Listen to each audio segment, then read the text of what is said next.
Price the lord. Good news, ಶುಭ ವಾರ್ತೆಗೆ ನಿಮ್ಮೆಲ್ಲರನ್ನು ಕೂಡ ಸ್ವಾಗತಿಸುವವನಾಗಿದ್ದೇನೆ. ಈ ಮುಂಚಾನೆ ಸಮಯದಲ್ಲಿ ಪ್ರಿಯರೇ, ನಿಮ್ಮನ್ನು ಉತ್ತೇಜಿಸುವುದಕ್ಕೋಸ್ಕರ ಫಿಲಿಪ್ಪದವರಿಗೆ ಬರೆದ ಪತ್ರಿಕೆ 4ನೇ ಅಧ್ಯಾಯ 19ನೇ ವಚನವನ್ನ ತೆಗೆದುಕೊಂಡಿದ್ದೇನೆ. ಈ ವಾಕ್ಯ ಈ ರೀತಿಯಾಗಿ ಹೇಳ್ತದೆ: ನನ್ನ ದೇವರು ಕ್ರಿಸ್ತ ಯೇಸುವಿನ ಮೂಲಕ ತನ್ನ ಪ್ರಭಾವದ ಐಶ್ವರ್ಯಕ್ಕೆ ತಕ್ಕ ಹಾಗೆ ನಿಮ್ಮ ಪ್ರತಿಯೊಂದು ಕೊರತೆಯನ್ನ ನೀಗಿಸುವನೆಂಬುದಾಗಿ. ಪ್ರಿಯರೇ, ವಾಕ್ಯ ಹೇಳುವ ಹಾಗೆ ನಮ್ಮ ಯೇಸು ಆತನು ಐಶ್ವರ್ಯವಂತವುಳ್ಳವನಾಗಿದ್ದಾನೆ, ಶ್ರೀಮಂತನಾಗಿದ್ದಾನೆ. ಸಕಲವನ್ನ ಸೃಷ್ಟಿಸಿದ ಆತನು ಸಮಸ್ತಕ್ಕೂ ಒಡೆಯನು ಆತನಾಗಿದ್ದಾನೆ. ಆ ಕಾರಣದಿಂದ ಈ ವಾಕ್ಯ ಹೇಳ್ತದೆ, ಆತನ ಪ್ರಭಾವದ ಐಶ್ವರ್ಯಕ್ಕೆ ತಕ್ಕ ಹಾಗೆ ನಿಮ್ಮ ಪ್ರತಿಯೊಂದು ಕೊರತೆಯನ್ನ ನೀಗಿಸುವನೆಂಬುದಾಗಿ.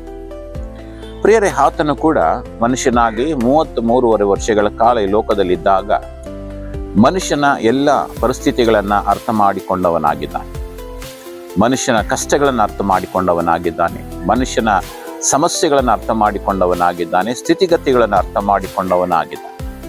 ಆ ಕಾರಣದಿಂದ ಈಗ ಆತನು ನಮ್ಮನ್ನು ಆರಿಸಿಕೊಂಡ ನಂತರ ನಮ್ಮ ಅವಶ್ಯಕತೆಗಳು, ನಮ್ಮ ಕೊರತೆಗಳು ಎಲ್ಲವನ್ನ ತಿಳಿದಂತ ದೇವರು ಕೂಡ ಆತನಾಗಿದ್ದಾನೆ. ಪ್ರಿಯ, ಅದಕ್ಕೆ ವಾಕ್ಯ ಹೇಳ್ತದೆ, ಐಶ್ವರ್ಯಕ್ಕೆ ತಕ್ಕ ಹಾಗೆ ನಿಮ್ಮ ಪ್ರತಿಯೊಂದು ಕೊರತೆಯನ್ನ ನೀಗಿಸುವನೆಂಬುದಾಗಿ. ಸೊ ನಮ್ಮ ಅಗತ್ಯತೆಗಳನ್ನ ಬಲ್ಲಂತ ದೇವರು ತಕ್ಕ ಸಮಯದಲ್ಲಿ ಆತನು ನಮ್ಮ ಕೊರತೆಗಳನ್ನ ನೀಗಿಸುವವನಾಗಿದ್ದಾನೆ. ರೋಮಾಪುರದವರಿಗೆ ಬರೆದ ಪತ್ರಿಕೆ 8:28 ನಾವು ನೋಡುವ ಹಾಗೆ, ಆತನನ್ನ ಪ್ರೀತಿಸುವವರ ಹಿತಕ್ಕಾಗಿ ಎಲ್ಲಾ ಕಾರ್ಯಗಳು ಅನುಕೂಲವಾಗ್ತವೆಂಬುದಾಗಿ. ನಾವು ಆತನನ್ನ ಪ್ರೀತಿಸುವಾಗ ಪ್ರಿಯರೇ, ನಮ್ಮ ಎಲ್ಲ ಅವಶ್ಯಕತೆಗಳನ್ನ, ನಮ್ಮ ಕೊರತೆಗಳನ್ನ ಆತನು ನೀಗಿಸುವವನಾಗಿದ್ದಾನೆ. ಈ ಮುಂಚಾನೆ ಪ್ರಿಯರೇ, ನಾವೆಲ್ಲರೂ ಕೂಡ ಅರ್ಥ ಮಾಡಿಕೊಳ್ಳೋಣ.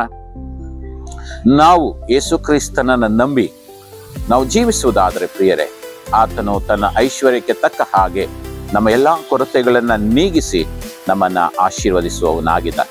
ಈ ವಾಕ್ಯದ ಮೂಲಕವಾಗಿ ದೇವರು ನಿಮ್ಮನ್ನ ಆಶೀರ್ವದಿಸಲಿ, ನಿಮ್ಮ ಕೊರತೆಗಳನ್ನ ನೀಗಿಸಲಿ, ನಿಮ್ಮನ್ನ ಆಶೀರ್ವದಿಸಿ ಇನ್ನೆಚ್ಚಾಗಿ ಬೆಳೆಸುವ ಹಾಗೆ ಸಹಾಯ ಮಾಡಿ.